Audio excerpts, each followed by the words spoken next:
Bismillahirrahmanirrahim. Assalamualaikum warahmatullahi wabarakatuh.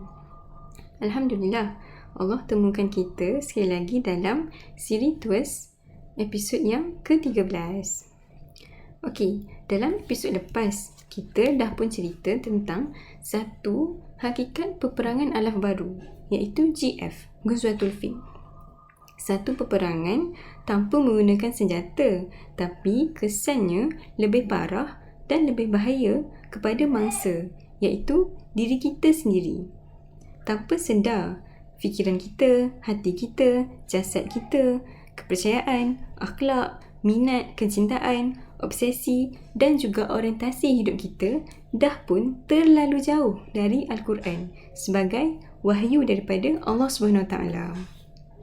Dalam surah Al-Imran ayat ke-110, Allah telah berfirman, "Kamu adalah umat yang terbaik yang dilahirkan untuk manusia, menyuruh kepada yang ma'ruf dan mencegah dari yang mungkar, dan beriman kepada Allah." Sekiranya ahli kitab beriman, tentulah itu lebih baik bagi mereka.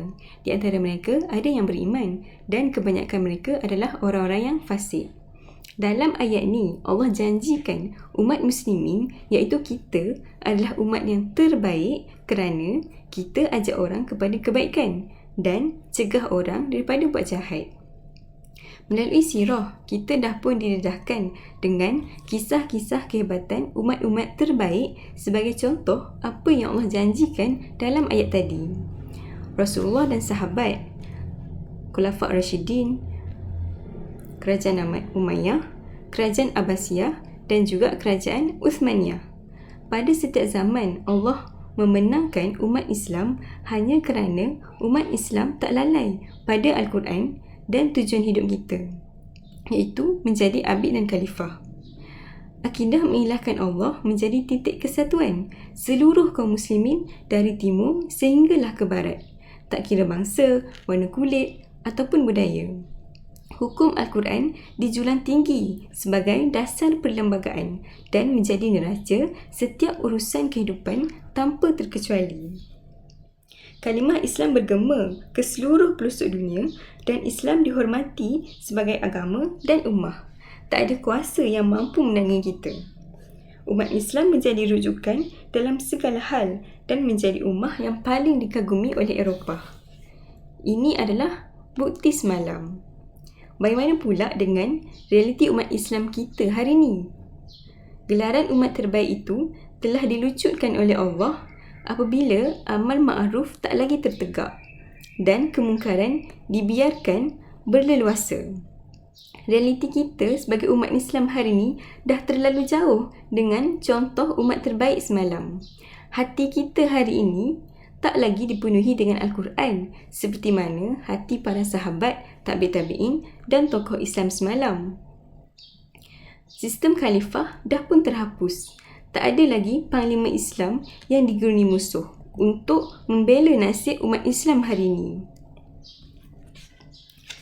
Kepimpinan dunia iaitu Ustazatul Alam beralih kepada mereka yang memusuhi Islam. Mereka menentukan dasar-dasar politik dan ekonomi dunia. Mereka rosakkan kandungan Al-Quran, merosakkan maruah dan akhlak umat dunia sehinggakan ada orang yang mengaku Muslim tapi menolak Al-Quran. Kita terperosok ke jurang yang gelap, ketinggalan dan sering dihina tanpa pembelaan yang sewajarnya.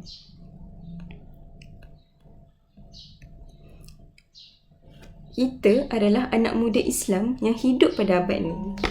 Kita tak pernah lihat dan rasa sendiri kegemilangan Islam. Kita lahir-lahir je, Khalifah Islam dah pun terhapus.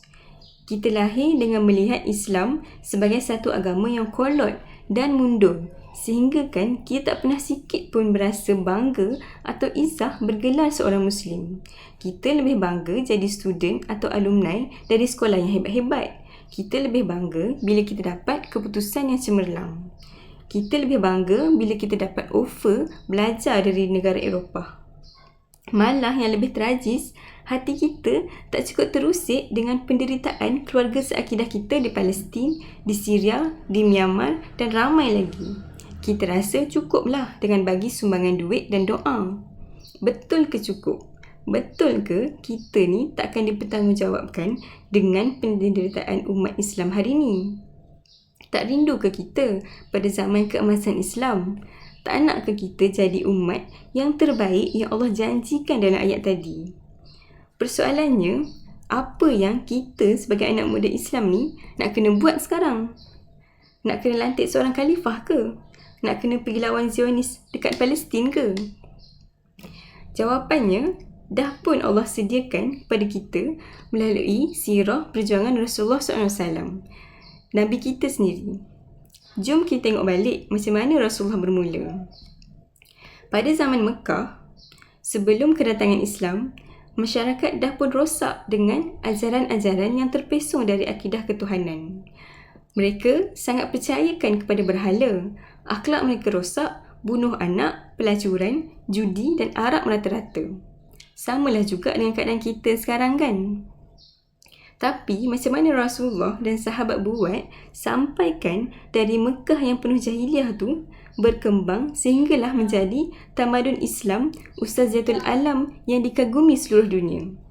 Maksudnya, tak mustahil lah kan untuk keadaan kita sekarang yang juga dipenuhi banyak jahiliah dan kerosakan boleh berubah dan berkembang menjadi tamadun Islam Ustaziatul Alam sekali lagi. Tak mustahil lah kan kalau kita guna formula yang sama dengan formula Rasulullah dan sahabat. Okey, jom kita revise balik apa formula yang Rasulullah guna. Rasulullah bermula dengan mengajak individu. Baginda mengajak Abu Bakar, ajak Ali, ajak Khadijah dan beberapa orang sahabat dan keluarga terdekat untuk faham Islam. Rasulullah didik dan tarbiyah jiwa mereka dengan wahyu Allah yang ini Al-Quran, bertempatkan di rumah Al-Arqam bin Abi Al-Arqam. Rasulullah tanamkan keimanan yang sangat kuat dalam hati sahabat, sampaikan mereka boleh berubah dari jahiliah menjadi individu Muslim yang beracuankan Al-Quran. Walaupun sahabat-sahabat diseksa, diboikot, tapi keimanan yang Rasul tanamkan berjaya buatkan sahabat sangat sabar dan kuat menghadapi ujian. Sahabat-sahabat ni pula kemudiannya mengajak dan mentarbiah lebih ramai keluarga dan kenalan mereka. Abu Bakar telah mendidik keluarganya, anak-anaknya dengan tarbiyah Islam. Dari seorang individu, dakwah Islam mula berkembang menjadi keluarga Islam. Keluarga Abu Bakar, keluarga Rasulullah dan keluarga sahabat lain akhirnya bersama-sama membentuk masyarakat Muslim. Di Madinah, masyarakat Muslim ni dah pun berkembang dengan tarbiyah Al-Quran. Bayangkan dekat perumahan kita, semua jiran-jiran faham Al-Quran dan mengamalkan Al-Quran. Tak ada yang dengki, tak ada yang membawang, tak ada yang sombong. Semua orang pun berebut-rebut nak tolong kalau jiran kita ada dalam kesusahan. Kan best hidup macam tu? Semasa di Madinah juga, masyarakat Muslim ni bersetuju dan terima untuk hidup dalam undang-undang Al-Quran. Sistem ekonomi, sistem perundangan, sistem jual beli dan semua sistem hidup manusia telah mengikut acuan Al-Quran seperti yang Allah syariatkan. Dari masyarakat Muslim, terbentuklah kerajaan Islam dan seterusnya membentuk daulah Islam, iaitu negara Islam. Tarbiyah dan dakwah tidaklah berhenti setakat daulah Islam saja. Walaupun setelah Rasulullah wafat, sahabat gigih meneruskan tarbiyah dan dakwah pada era Khulafa' Rasyidin dan Kerajaan Umayyah. Dari daulah Islam, Islam berkembang dan bangkit menjadi sebuah empayar Islam. Dan seterusnya, zaman Abbasiyah pula, setelah tarbiyah dan dakwah Islam tersebar dari timur sehingga ke barat, Islam mencapai puncak Ustaziatul Alam. Dalam erti kata lain, Islam telah pun jadi world order kepada dunia dan dapat mengangkat syariat dan hukum Allah setinggi-tingginya. Seluruh sistem di dunia, sistem undang-undang, sistem ekonomi, sistem pendidikan, sistem kesihatan, sistem ketenteraan dan semuanya tak terkecuali satu pun telah tunduk kepada sistem yang beracuankan Al-Quran. Di bawah sistem Islam, tak ada manusia yang tertindas, tak ada orang yang hidup melarat, tak ada orang yang kampungnya dirampas dan dibakar dan keluarganya diusir. Sistem ekonomi dan undang-undang juga telus dan tak ada riba ataupun rasuah yang menindas. Umat Islam hidup di bawah rahmat Allah apabila Al-Quran diterapkan dalam sistem kehidupan. Okey, jadi diringkaskan formula kebangkitan Islami bermula dari individu Muslim. Seterusnya, Baitul Muslim, masyarakat Muslim, kerajaan Islam, daulah Islam, empayar Islam dan kemuncaknya Ustaziatul Alam. Formula ini berjaya dengan bermula dari bawah, dari diri kita sendiri. Kita sebagai anak muda Islam mestilah mentarbiyah diri kita dengan Al-Quran dan Sunnah sehingga menjadi individu Muslim yang kuat. Dari individu Muslim, kita membentuk keluarga Muslim. Setelah itu, kita membentuk masyarakat Muslim. Kemudian, kita akan mengubal kerajaan Islam yang bercorakkan Al-Quran.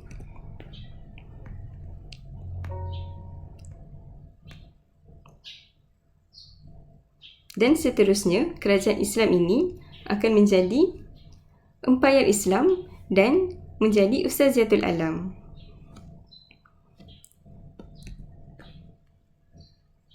Semuanya bermula dari diri kita sendiri, iaitu individu Muslim. Individu Muslim yang macam mana? Individu Muslim yang ada 10 muhasafat tarbiyah, iaitu yang benar akidahnya, yang sahih ibadahnya, yang mantap akhlaknya, yang sangat menjaga masa, yang tersusun dalam urusan, yang sihat tubuh badan, yang mampu berdikari, yang mampu melawan hawa nafsu, yang mampu bermanfaat pada orang lain dan luas pengetahuannya. Kalau individu Muslim sendiri yang lemah, kebangkitan Islam akan terbantut. Sebab apa? Jangankan UA, masyarakat Muslim pun kita mampu nak capai. Kalau individu Muslim sendiri yang lemah, musuh Islam akan mudah je nak runtuhkan balik segala peringkat yang kita dah penat lelah bina. Contoh, masa zaman Abbasiyah, walaupun kita dah UA, dah world order, tentera Mongol mudah je nak serang dan bunuh umat Islam kerana individu Muslim yang ada pada zaman tu sendiri dah melemah. Hati mereka dah start jauh dari tujuan hidup dan Al-Quran.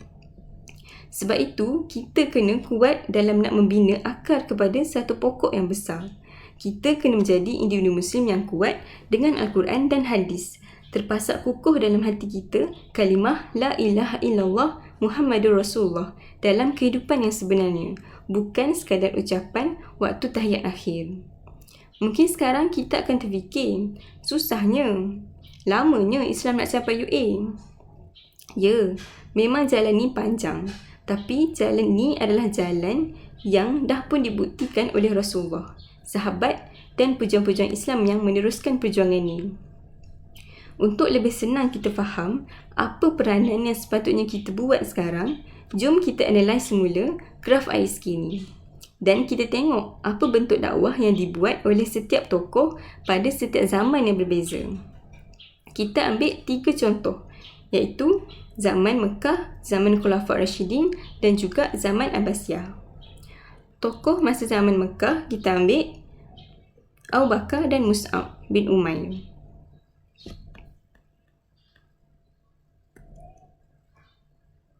Apa yang Abu Bakar dan Mus'ab buat? Diorang masa ni sebarkan dakwah dan mula membina individu Muslim. Okey, seterusnya kita ambil tokoh masa zaman Khulafa' Rashidin, iaitu Umar Al-Khattab. Apa yang Umar Al-Khattab buat? Beliau membentuk sistem untuk kukuhkan daulah Islam, luaskan wilayah Islam dan sebarkan dakwah ke negara bukan Islam. Seterusnya kita tengok zaman Abbasiyah dan tokohnya kita ambil Ibnu Al-Haytham. Apa yang Ibnu Al-Haytham buat? Beliau mengkaji dan menemukan ilmu-ilmu baru. Ketiga tokoh-tokoh ini dan apa yang dibuat adalah satu cara dakwah yang bersesuaian dengan zamannya. Zaman Mekah, Islam masih belum ada kekuatan negara. Kerana itu, orang Islam yang hidup zaman ni lebih fokus kepada dakwah dan pembinaan individu Muslim. Zaman Khulafa' Rashidin pula, Islam dah capai tahap kerajaan dan dah ada daulah Islam. Kerana itu, orang Islam yang hidup pada zaman ni lebih fokus dalam memperkukuhkan sistem negara dan mula membuka negara-negara lain. Zaman Abbasiyah pula, Islam dah pun mencapai kekuatan sehingga menjadi Ustaziyatul Alam. Oleh itu, orang Islam yang hidup pada zaman ni lebih fokus kepada mengkaji dan menemukan ilmu-ilmu baru untuk kegunaan dakwah Islam. Kalaulah Ibnu Al-Haytham hidup pada zaman Mekah, adakah dia akan masih mengkaji ilmu? Sudah tentu tidak. Ibnu Haytham yang hidup pada zaman Mekah sudah tentu akan buat apa yang sahabat buat di Mekah, iaitu berdakwah dan membina individu Muslim. Kerana jelas untuk kita faham, peranan orang Islam berbeza mengikut tangga maratib amal. Berbeza mengikut kekuatan Islam yang kita ada. Sama juga, kalau Umar hidup pada zaman Abbasiyah, sudah tentu dia akan juga mengkaji ilmu seperti mana Ibnu Al-Haytham. Kerana itu yang dakwah perlukan pada zaman tu. Peranan umat Islam pada setiap fasa adalah berbeza mengikut apa yang keperluan dakwah ketika itu dan sekuat mana umat Islam pada fasa itu. Habis, kita sebagai orang Islam yang hidup pada tahun 2020 ni, apa peranan kita? Jom kita tengok, kita buat satu aktiviti untuk bandingkan kita berada di fasa yang mana. Okey, dalam kotak ni ada dakwah, daulah, khilafah dan juga tamadun. Pada fasa Madinah, pada fasa Mekah, kita ada dakwah, tapi kita masih tak ada daulah, khilafah dan tamadun. Pada fasa Madinah pula, kita ada dakwah dan kita dah start ada daulah, tapi masih belum ada khilafah dan tamadun. Zaman Khulafa' Ar-Rasyidin pula, kita dah ada dakwah, kita dah ada daulah dan kita dah start ada khilafah, tapi kita masih tak ada tamadun. Kerajaan Umayyah pula, kita ada dakwah, kita ada daulah dan kita ada khilafah, tapi masih belum ada tamadun. Kerajaan Abbasiyah pula, kita ada dakwah, ada daulah, ada khilafah dan kita dah ada tamadun. Kerajaan Uthmaniyah, kita ada dakwah, kita ada daulah, kita ada khilafah, tapi tamadun kita dah start menghilang. Okey, macam mana pula dengan kita? Kita ada dakwah, alhamdulillah kita masih ada dakwah. Kita ada daulah Islam, malangnya masih belum ada negara Islam yang betul-betul mengikut syariat Al-Quran dan sunnah pada dunia hari ini. Kita ada khilafah. Sejak sistem khilafah dihapuskan pada tahun 1924 sehingga ke tahun 2020 ni masih belum wujud sistem khilafah. Kita ada tamadun? Dah tentu tak ada. Jadi sekarang kita sama dengan fasa yang mana satu? Ya, kita sama dengan fasa Mekah. Jadi, untuk kita naikkan Islam semula menjadi UA, kita kenalah bermula seperti mana dari fasa Mekah bermula. Sahabat yang hidup pada fasa Mekah, peranan mereka adalah berdakwah dan membina individu Muslim, bukanlah belajar dan mengkaji ilmu. Jadi, kalau betul kita nak naikkan Islam, kita juga mestilah buat peranan yang sama dengan sahabat di fasa Mekah, iaitu berdakwah dan membina individu Muslim. Tapi, macam mana kita nak bina individu Muslim pada waktu ni? Okey, macam biasa, kita akan rujuk sirah semula. Di fasa Mekah, Rasulullah bina individu Muslim dengan tarbiyah Al-Quran. Sahabat dan Rasulullah akan berkumpul di rumah Al-Arqam bin Abi Al-Arqam untuk memahami wahyu yang diturunkan kepada Rasulullah. Mereka faham Al-Quran dengan hati mereka, bukan faham dengan akal seperti kita belajar untuk nak jawab exam. Rasulullah dan sahabat ambil Al-Quran menjadi guideline hidup mereka sepenuhnya.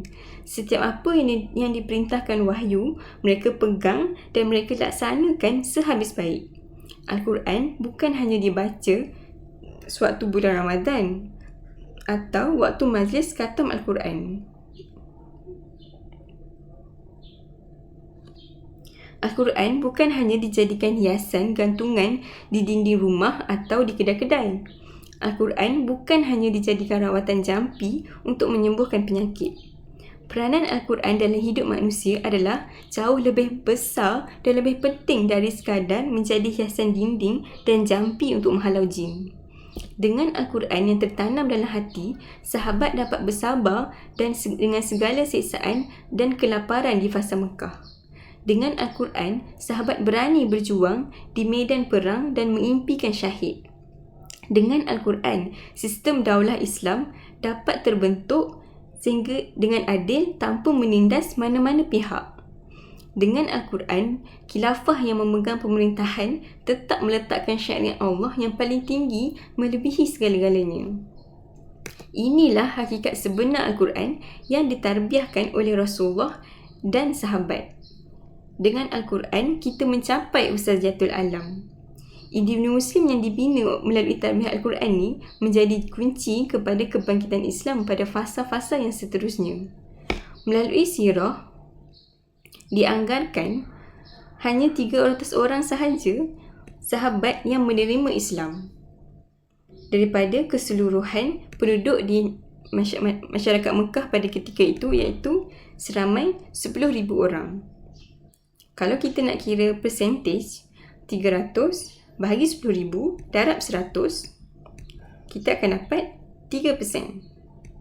3% ini sajalah yang menjadi core group kepada kebangkitan Islam sehingga mencapai usahatul alam. Walaupun tak ramai, tetapi 3% ni sangat mantap imannya dan mereka dihidupkan dengan Al-Quran.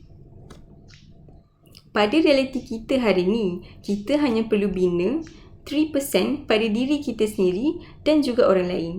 Kita harus berdakwah sehingga terbina individu Muslim yang membentuk core group 3% ni. Kualiti individu Muslim pada hari ini juga haruslah terbina setanding dengan kualiti individu Muslim pada fasa Mekah. Barulah formula kebangkitan ini akan terhasil. Barulah Islam akan kembali tertegak menjadi usahatul alam, iaitu world order kepada dunia. Barulah khilafah Islam akan terbentuk semula berpaksikan kalimah La ilaha illallah Muhammadur Rasulullah, dan barulah redha Allah bersama kita. Disebabkan matlamat inilah, anak muda Islam seperti kita hari ini harus bangkit dari kelalaian semalam dan mula bergerak bersama tarbiyah dan dakwah untuk menjadi core group 3% ini. Usrah yang kita hadiri setiap minggu, biarpun secara online ataupun bersemuka, bukanlah hanya sekadar untuk weekly reminder, menambah ilmu agama atau mengisi masa terluang. Tapi usrah kita ni adalah satu platform untuk mentarbiah diri kita sendiri. Seperti mana sahabat mendapat tarbiyah di rumah Al-Arqam bin Abi Al-Arqam. Oleh itu semua, kita adalah pemuda harapan umat Islam pada fasa 2020 ini. Kitalah yang akan menyambung perjuangan Rasulullah, sahabat dan tokoh-tokoh Islam yang lain. Kita adalah generasi pemuda harapan untuk umat di zaman ini. Kita akan berjuang untuk kembalikan hak Allah sebagai Tuhan yang layak disembah di setiap pelosok dunia. Kita akan berusaha bersama-sama untuk tak lagi terpengaruh dengan segala unsur Ghazwatul Fiqh, part S dan part F yang mematikan hati kita dari Al-Quran. Kita adalah generasi pewaris dakwah para anbiya yang sudah lama berjuang sejak zaman Nabi Adam lagi. Mungkin kita tak sempat menyaksikan UA kerana mungkin perjalanan kita ke arah UA itu sangat panjang. Seperti mana Rasulullah dan sahabat dahulu pun tak sempat menyaksikan kegemilangan zaman Abbasiyah. Tapi setiap satu titik polo usaha dakwah kita yang menjadi pioneer atau pengasas kepada terbinanya UA itu sudah tentulah tak akan disia-siakan Allah, melainkan dihadiahkan dengan kenikmatan yang sangat indah di akhirat. Sedarlah, Allah telah mentakdirkan kita menjadi anak muda Islam pada hari ini. Allah tengah bagi kita peluang menjadi orang-orang yang terawal yang menjadi pengasas seperti mana core group 3% sahabat di fasa Mekah. Oleh itu, marilah bersama-sama kita ambil semula gelaran umat terbaik yang pernah diberikan kepada umat Islam satu ketika dahulu. Kegemilangan Islam, iaitu the golden age of Islam, haruslah kita kembalikan kepada dunia. Dalam satu hadis, Rasulullah bersabda, akan datang kepada kalian masa kenabian, dan atas kehendak Allah masa itu akan datang. Kemudian Allah akan menghapuskannya jika ia berkehendak menghapuskannya. Setelah itu akan datang masa kekhilafahan ala minhaj ala nubuwah al-nubuwah. Dan atas kehendak Allah masa itu akan datang. Lalu Allah menghapuskannya jika ia berkehendak menghapuskannya. Setelah itu akan datang kepada kalian masa raja menggigit, iaitu raja yang zalim. Dan atas kehendak Allah masa itu akan datang. Lalu Allah menghapuskannya jika ia berkehendak menghapuskannya. Setelah itu akan datang masa raja diktator, iaitu pemaksa. Dan atas kehendak Allah masa itu akan datang. Lalu Allah akan menghapuskannya jika berkehendak menghapuskannya. Kemudian datanglah masa khilafah ala minhaj al-nubuwah, khilafah yang berjalan di atas kenabian. Setelah itu beliau diam.